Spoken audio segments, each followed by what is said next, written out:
Well, yeah, Christmas Day we were preparing to have lunch, a family affair, when my valve and aorta blew out in my heart. You know, this is not your standard acute heart attack. We took the one picture of the aorta and we documented immediately he had a large aortic dissection. All I can do is just be me. And yet, here's Ronnie McAlister, joking, smiling, hugging, loving, living. Appreciate it. Every day, and a lot of times people will say, "Oh, hey Ronnie, good to see you."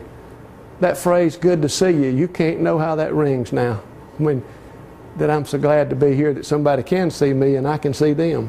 Fortunately for Ronnie, his cousin, a nurse by trade, was by his side at the table that Christmas Day. Until you are faced with doing CPR on a family member at a family gathering, and to have them live and come through by the grace of God and live because of the CPR and because of everyone else that took part in his care, you cannot imagine what it feels like. That initial CPR was the first necessary action in the chain of survival.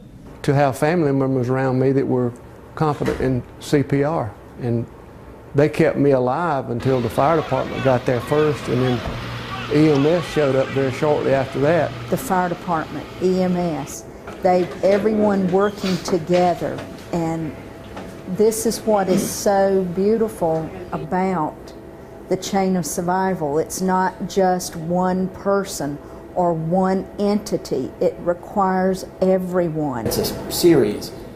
Dr. Grabarczyk says people live because of life-saving services provided not necessarily in the emergency room, but in the home or out in the field. You know, you got to give credit to the Lord. He put those people there. The humble physicians at Bon Secours St. Francis do deserve much praise. Their skillful efforts in the operating room, the final link in the chain of survival.